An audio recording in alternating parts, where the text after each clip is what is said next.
Sa headlines kan mga barata, Naga City Police Office tinawan sa rungbulan kang sangguniang panglunsod kang Naga, untokon ang iligal na sugal sa syudad. Burak na rosas as in stuffed toy masulungo niya na Valentine's Day. Sarong vendor sa Naga City People's Mall, sinaksak kan kapwa vendor irido, nagsaway na market guard ni rapado nin kahoy irido man. Department of Agrarian Reform, Camarines Sur 2, suportado ang sedang Agrarian Reform Organization. Diyos marhay na hapon. Ako si Mark Mendoza, ang saindong tagapaghatod bareta. Maski moderno na ang panahon, burak asin stop toys pa man giraray ang pwedeng magpakilig sa imong mahal sa buhay ngunya na Valentine's Day. Ini man subuot ang masulong ngunya na bakalon. Aramon ta ang kumpletong detalye sa report ni Melvin Machado.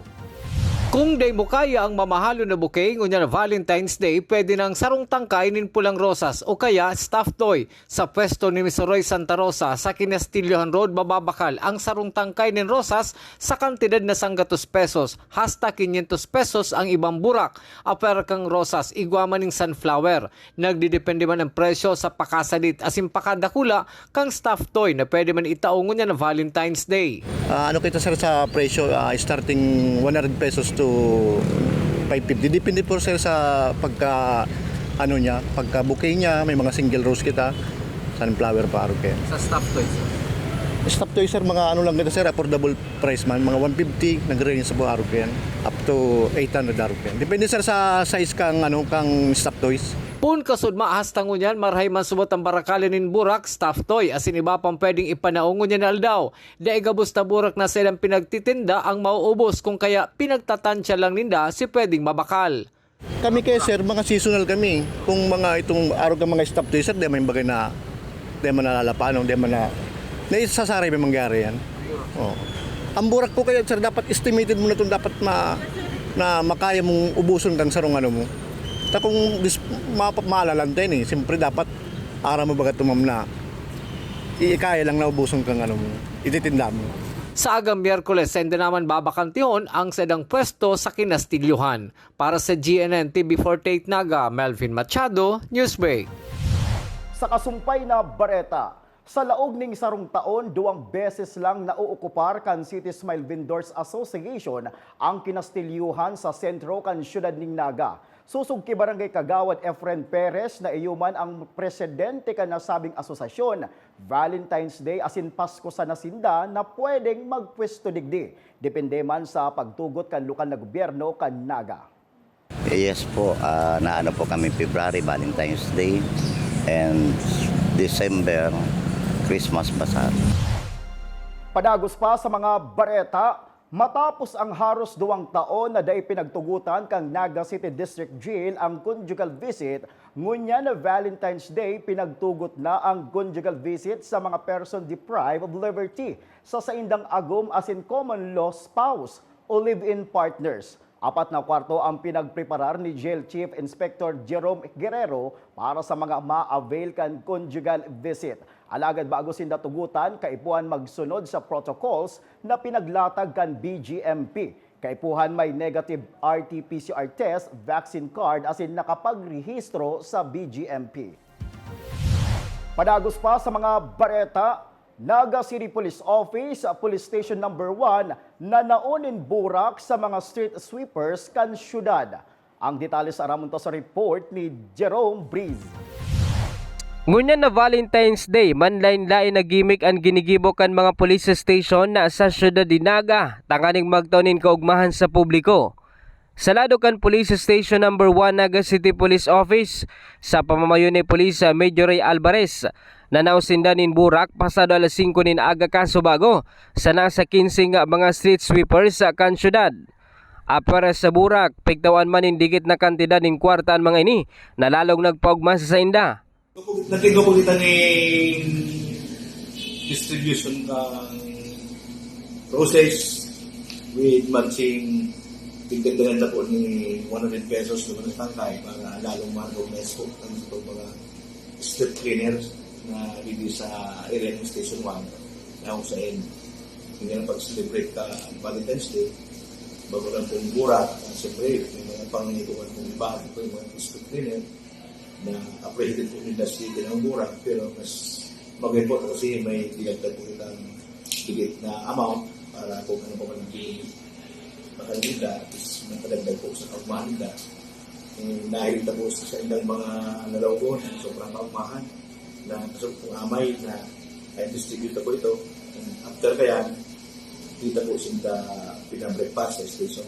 Simpleng ko yan po, kape, sa itong mga nababakalagyan sa po. Ang nasabing aktibidad sa rong paagi kan stasyon, tanganing mas maapresyar pa ang trabaho kan mga street sweepers sa syudad ni Naga sa tabang kan mga kapulisan. Para sa GNN 48 Naga, Jerome Briz, Newsbreak. Sa iba pang bareta, Naga City Police Office pinagtauanin sarong bulan kan sangguniang panglungsod kang Naga para untukon ang iligal na sugal sa syudad. Detalye sa ramunta sa report ni Melvin Machado. Sarong bulan ang itinaong talaan kang sangguniang panglungsod kang Naga para sa Naga City Police Office para untokon subot ang operasyon kang sugal sa syudad. Weteng as in small town lottery na para kay City Councilor Salvador del Castillo, illegal ang pag-eksister sa syudad. Ang Weteng nagtatago subot sa operasyon kang STL. Ang Event Chance Corporation na nagpapalakaw subot kang STL ang di pwede mag-operar sa syudad, hulit ang permit kani hali sa gobyerno probinsyal kang Camarines Sur.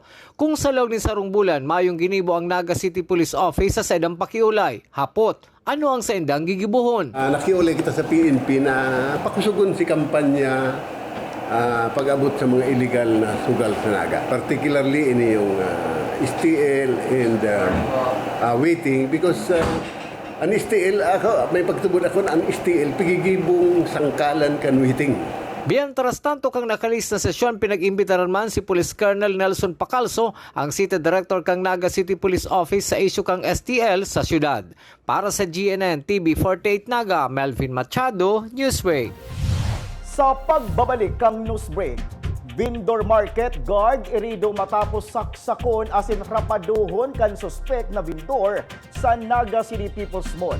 Yan asin iba pang mga bareta sa pagwelta kang GNN TV 48 Naga Newsbreak.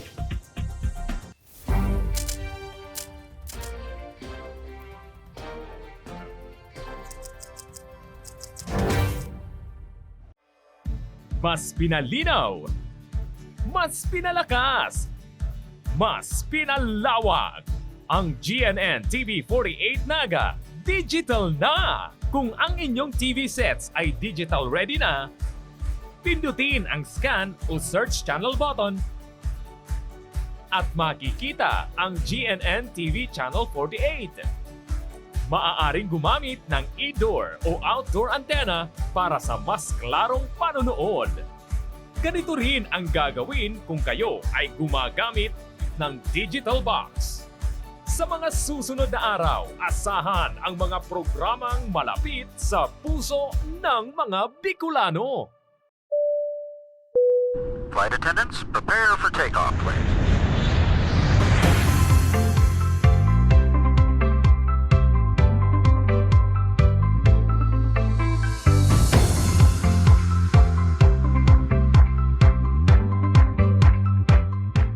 Slip life vest over your head. Take the tape around your waist.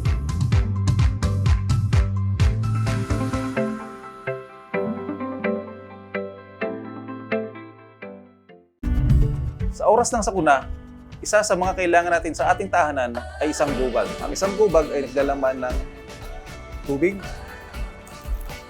mga dilata at biscuits upang hindi tayo magutom,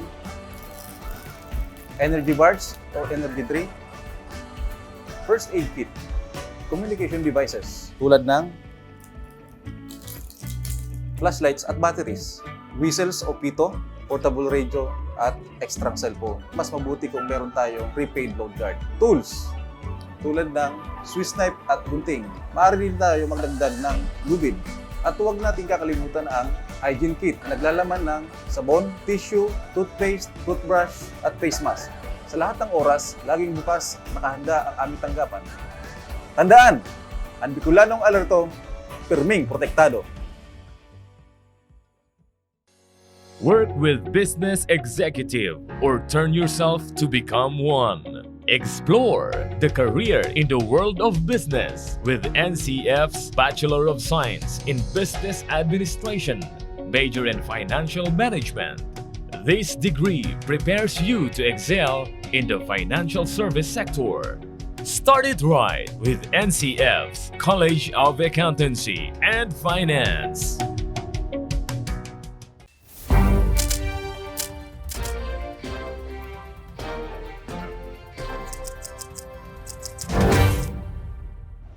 Padagos pa sa mga bareta, Department of Agrarian Reform Camarines Sur 2 nagkaigwan ng Tiangge para sa mga Agrarian Reform Beneficiaries Organization bilang pagpapadagos kang sa indang suporta. Ang detalye sa aramon sa report ni Melvin Machado. Mga produktong gulayon kang Agrarian Reform Beneficiaries asin Agrarian Reform Organization na sakop kang Camarines Sur 2 ang pwedeng mabakal sa sedang Tiangge na nakapwesto sa labi ka nasabing opisina sa kalabaan kang Diversion Road, Ciudad kang Naga. Susug ki OIC Chief Agrarian Reform Program Officer Chito Molina, parte ini kang sedang pagtabang sa sainda mga organisasyon na pinagmamantinir. Sarap po sa programa, po itong si mga Agrarian Reform Beneficiary and yung ARBO organization, pig-invite me po siya na i-showcase po itong mga produkto po nila dito sa DAR and support mo po para sa sales po o pag-market po kang sa indang produkto. Ang mga nagpartisipar sa Tiangge kang Dar ang hali sa Banwa ang Kanpili, Barangay Panikwason sa Ciudad kang Naga o Kampo Asimbumbon, Camarines Sur. Ang Camarines Sur 2 kang Dar nagsasakop kang bilog na partido area asin ikatulong distrito kan probinsya. Kabilang sa pinagpapadagos sa programa, iyo ang pagtaon ng ayuda sa mga Agrarian Reform Beneficiaries aron kang farm machineries. Ang activity po kang DAR, Camp Sur 2, padagos pa man siyempre ito pong pag-land acquisition and distribution and support services po. So pagtao po ng mga support services po sa Agrarian Reform Beneficiary. So pagtao po ng mga kayo po nilang traktor, hauling truck. So yan po ang pigapot na pang support services po na tinatawag ng Agrarian Reform. Para sa GNN TV48 Naga, Melvin Machado, Newsway. Mientras tanto, daiman pinalampas kan Dar Camarines Sur 2 ang mga Agrarian Reform Beneficiaries na naimbuelto subuot sa pagpabakal kang sa indang lote. Susug ki Chito Molina, OIC Chief Agrarian Reform Program Officer kan Department of Agrarian Reform Camarines Sur 2, oras na i-report subuot kang Municipal Agrarian Reform Officer ang nasabing issue. Tulos man makondusir ning pag-imbestigar ang sa indang legal department. May kaso po na araw po kaya na nagpabakal po. So pag report po siya kang maro po digdi sa legal division po. So investigaran po siya. Sa iba pang police report, sarong vendor asin duang market guard ang irido sa Naga City People's Mall matapos saksakon asin rapaduhon ning kahoy kan suspect na vendor man. Ang detalye sa aramon ta sa report ni Jerome Breeze. Sa Carcel, maselebrar ni Valentine's Day ang sarong 21 anyos na soltero matapos sining manaksak nin kaparehong vendor sa Naga City People's Mall. Asin nakandamay pa ang duwang market guard sa kasubagong alas 5 nin aga. Sigun ki Pulis Major Ray Alvarez, amay na pigrespondihan kan sa iyong mga pulis an insidente nin pananaksak na konsen embelto ang suspect na si Francis San Joaquin, 21 anyos, asin ang biktima nga si Ken Jan Agravante, 19 anyos. Alagad na damay pa ang duwang market guards na nagasiway sa sainda na si Alvin Badong asin na Tomas Rentoy. Tama nin saksak sa kamot ang sinapokan biktima nga si Agravante, mantang may tama mana sa parteng kiray ang mga market guards matapos sining rapaduhonin kahoy kan suspect. Ikaw pong nangyaring stabbing incident tarok sa nakapag-respondiwan po sa to yung mga personnel and nadako po itong suspect na kagibo and ito po kitang tulong market guard na naging biktima sa'yo na nabulong naman po naman sa City Hospital. And ngayon po, ipapalta po ang kaso after na matapos yung mga pagkikita ng mga biktima. And hindi pong suspect, nakakulong po dito sa Laucan Detention Center. Sa suhay man napahayag kan sospek na si Francis San Joaquin nagkaigwas subot sinda ninday pagkakaintindihan kan biktima asin day niya man tigtuyo na madamay ang nagsaway ng mga market guards. Sir, hindi ko magusto yung matamaan. Ang sarap ng tulad, sir, ang nga sa inilang kami ta. Ang sarap, mapitkel di man, tinaraman kami na ang palindami, ralapa na. Sige daw sila, na ang palindami, dahil man kami nagkitindang palindami, ralapa na. Ang mga paninda ko, alis sa mga bagyo, sigurder 20 at Maris. Tapos ko, ako lang yung pangadawang misis o sa misis. Nabiyak pa kami kaya na ang paninda niya na mahal-mahal na. Kami pa lang ang presyo ng jetas. Humihili ito usod. Nasa baba ako sa muya. Sangunya na sa kustodiya na Canaga City Police Office ang nasambitan ng sospek asin kakahampangon ang kaso nga physical injuries. Para sa GNN TV 48 Naga, Jerome Briz, Newsbreak. Sa iba pang police report, andam na magresponde ang mga tauhan kang Naga City Police Station number 1 in kaso may mga insidente sa sentro kang Naga ngunya na dakol ang nagpapabakal nin burak para itao sa indang mahal sa buhay ngunya na Valentine's Day. Ang Naga City Police Station number 1 ang pinamamayuhan man ni Police Major Alvarez. Datos pa po ang katuyang regular na deployment dyan.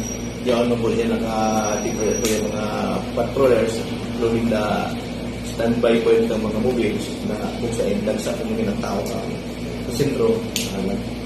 Nagbabarang ng kura para sa ilang mga partidaryos. Kaya kumain na po, naka-ready po ang Station 1 sa buong munisipyo. Hindi na pwedeng mag-responde sa anong na pwedeng mangyari. Nag-alert po kita permit. Sa kanyan po, nasa law sport po mga patrollers para sa police presence sa maraming anong nangyari po sa baba. Sa iba pang bareta, kasalang bayan ginibuman sa Banwaan ni Libmanan, Camarines Sur. Aramon taman ang kumpletong detalles kayan sa report ni Jerome Briz. Kasabay kan pagsilibrar kan aldaw nin mga puso ngunya na Pebrero 14, iyuman ang ginibong kasalang bayan sa Banwaan nin Libmanan, Camarines Sur kaso bagong aga. Kung say na sa 118 nga mga padis ang pigkasal sa pamamayo ni Mayor Jessica Marata nga ning matawanin pagkakataon ang mga haluyang nagiribahan alagad ay pakasal. Pag-10 po, 10 a.m., yun po ang kasalang bayan. More or less 200 po yan, alagad ay ma-accommodate sa satong venue. So nakiulay po kita ibang first batch, kunyan po 100 plus, and then sa second batch po sa April, 100 plus lang po. Si Joel Nacional, 35 anyos, nasa 4 na taon na nagibahan kan sa iyang agom, asin igwani na duwang aki. Dakulang pasalamat sa nasabing programa, ninulita para sa iya, importante na marhay na makasal para sa pag-asikaso kada mga dokumento lalo na sa mga aki. Saya po sir kasi nabigyan po ng mayor po ni Jessica Marata. Ang po importante po kasi sa kasal po kasi sa anak ko gamit yung pag-aaral, pagtatrabaho. Yan lang po kasi sir na nakataon lang po kay lagi po kasi akong laging trabaho lang. Sa maabot na Abril kan presenteng taon na gigibuhon pa ang siring ng programa. Ninhulita sa ngunyan day pa maakomodar ang gabos na nagmamuot na magpakasal ngunyan na Pebrero. Para sa GNN TV 48 Naga, Jerome Briz, Newsbreak.